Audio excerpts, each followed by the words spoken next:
that were pink, and the one said, "I will work for Mai Tais," and the other one said, "All I want to do is drink wine and rescue dogs." So here I am. So anyway, as Crystal said, my name's Kim Gisler, and a lot of you may recognize the name from our family sweet corn business that we run in the summer. My husband Dave, who's been my rock, and I just celebrated our 35th wedding anniversary. We are very happy that our family all live here in town. Our son Matt and his wife Marcy and two grandsons, Luke and Kason, and our daughter Katie and her husband Josh, and their two rescued Great Danes all live very close. I was a patient at the Roger S. Good Center at the beginning of 2017. My breast cancer was caught early because I was very faithful with my mammograms. That being said, I also have been told that my kind of ductal carcinoma was nothing by a couple of people, including one doctor, because that's kind of like having cancer. Try telling my left breast that, the same thing with a 3-inch scar and 6 weeks of daily radiation that it went through.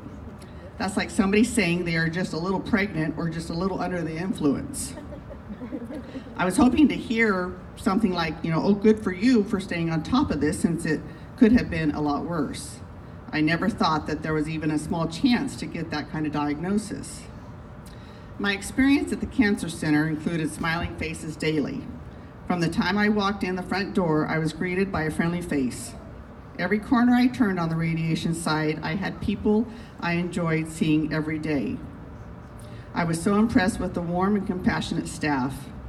When I got my diagnosis from my surgeon, who was from Fresno, told me, "Wherever you go, make sure they work as a team. From the ladies that did my memos, the radiologist that discovered it, to all of the staff here at the Cancer Center, you are definitely my number one team.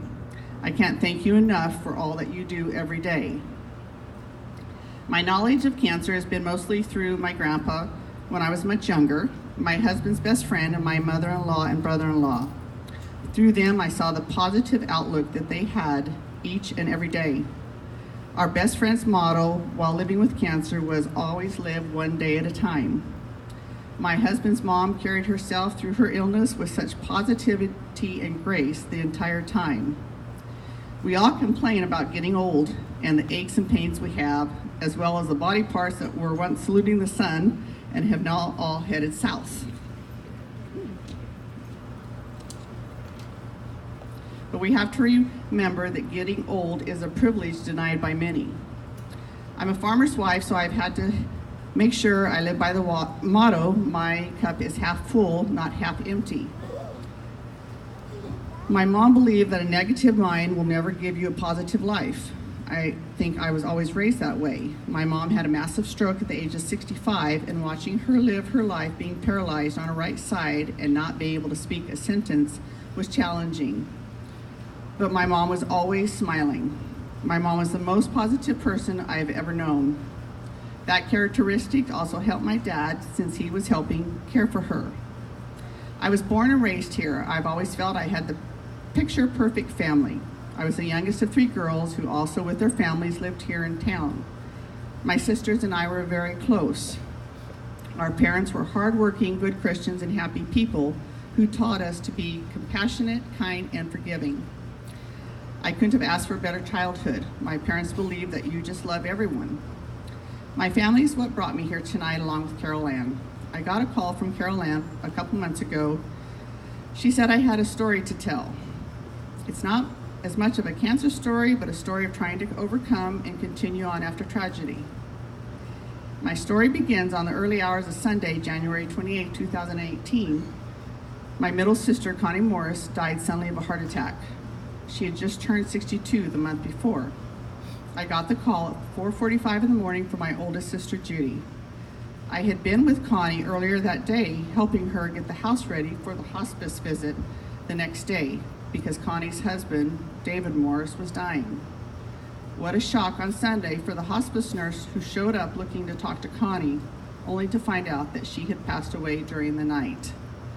Connie and David's son and daughter were left grieving for their mom and best friend, but also having the challenge of caring for their very ill father. During this time, my dad was in the hospital in Bakersfield. My sister Judy had to deliver the news to my mom, who was at home in Springville and down with her disability and back issues, and then to my dad in his hospital bed an hour away. My dad decided he was going home and he wanted out of there.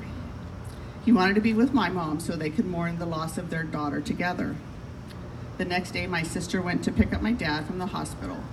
When they were headed back, my mom was experiencing some issues, so my brother-in-law, Tom, called an ambulance. That ambulance with my mom in it and my sister's car with my dad in it passed each other. My mom was in the ER for a while and then put in ICU for unknown reasons. Judy and I just thought that mom's blood thinners were not in adjustment.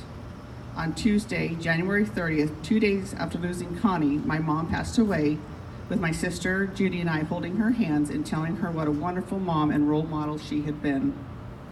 2 hours before that, she was pretty alert and trying to talk to us. My mom went downhill so fast that that afternoon, we didn't even get a chance to bring my dad to the hospital to see her. They never got the chance to talk about the daughter they had just lost. I look at it now and realize that God had other plans. After I pulled myself together, I left the hospital and I headed over to Connie and David's house to tell their kids that Grandma had just passed away. While driving over there, I got the call from Judy telling me that my brother-in-law and Connie's husband had died about 15 minutes after my mom. We had just lost 3 family members in 2 days. Connie and David's kids lost both their parents and their boys lost their grandparents. We had Connie and Dave's funerals, which were more like celebrations of life, on Wednesday, and had my mom's on Friday of the same week. My dad was left to mourn his beautiful wife of 65 years and his middle daughter. Dad had his own health issues. He had been put on oxygen for congestive heart failure and was waiting to see a heart specialist down south. Judy and I were so fortunate to have our cousin Greg from Missouri stay with my dad just to give us a break from funeral planning and allowed some grieving time. Judy and I, along with our families, were still trying to absorb the losses that we had just experienced. On February 28th, my dad was taken by ambulance to Sierra View with breathing difficulties. Judy and I were packed with suitcases in the car because Dad was waiting for a bed at Cedars-Sinai for an aortic cleanout. He never got the chance. The next morning, on March 1st, a little after 9 a.m., our dad coded and passed away. Judy and I barely made it there to be with him while he took his last breath. My family is still dealing with the circumstances and events that took place during those hours while my dad was in the ER and ICU. Knowing my dad, he would not want us to be bitter and would want us to forgive. So we are still working on that. Once again, we were making funeral arrangements. We were in shock. 4 beloved family members gone in 32 days. There were days I would think, okay, so who do I mourn for today? There was guilt involved because we never felt like each one got their own grieving time, which they all deserved. Every other Tuesday, my dad would take our family to Black Bear Diner for lunch. It got to be a joke because my parents and sisters would always start talking about how my mom and dad's funerals were going to be, and I wanted no part of it. It really upset me to even think about losing my mom and dad. I know they were all teasing, but I also know my dad was worried about how I would handle it when that time came, since I couldn't even talk about it. Well, I ended up shocking my dad by doing the eulogies at Connie and Dave's service and also my mom's. And that was without tears. I think I surprised myself. I wanted our family, friends, and acquaintances to leave with a good feeling. My daughter Katie put together beautiful videos of each one. I made up my mind that who better than a sister and a daughter to honor and memorialize such important people in our life. Exactly 1 month later, I ended up doing the same thing for my dad.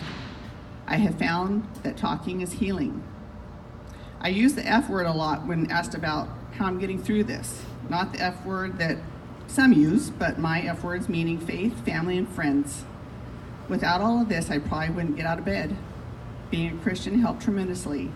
I believe you have to have faith to get through tough times.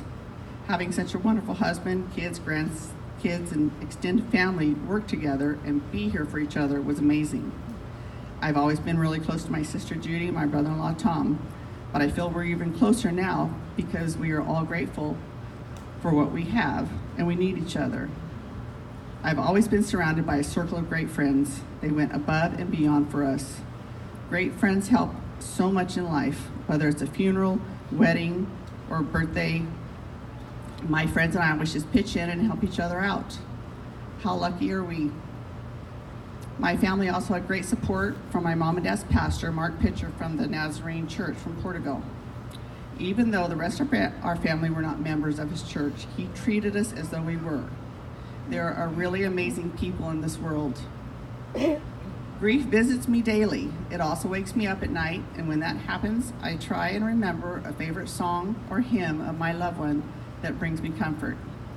I try not to think about the what ifs and the if onlys, but every day is a different day, and I am determined to embrace each one. Loss hurts a lot, but it can also teach us to be stronger, wiser, and more appreciative of every moment on this earth. Don't take anything for granted. I have read some wonderful books on grief that has helped me in many ways. I have learned I need to be active and keep my mind busy. I have now become involved with the Tulare County Animal Shelter Advisory Committee. I joined a Pilates class. I love being with my 2 grandsons, and I want to do things with my sister since it's just the 2 of us now. And I want to spend time with my husband that took these deaths as hard as I did. I know my loved ones who passed don't want me to be sad. I did enough of that in the beginning. I thought of them every moment of every day as I sat in a chair and stared out the window in shock and disbelief. God must have known we would be okay to have us experience losing so many so close together. What better way to honor my parents, Earl and Helen Kennedy, my sister Connie, and brother-in-law Dave, by moving forward and living life to the fullest. I love thinking about all the happy memories we shared. All I have to do is look around our home, what's in my head and in my heart, to know they're still with us. I look at my son and love the fact that he looks so much like my dad when my dad was younger. There are reminders everywhere. Life goes on, but I know it will never be the same. I still cry, but I recognize I'm human. I am still grieving, and unfortunately people forget that, and it can scare some people away.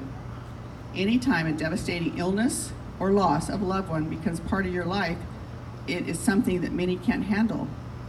I don't think it's because they don't care, but they just don't know the right things to say. A very wise woman and good friend told me that people aren't prepared to hear the truth,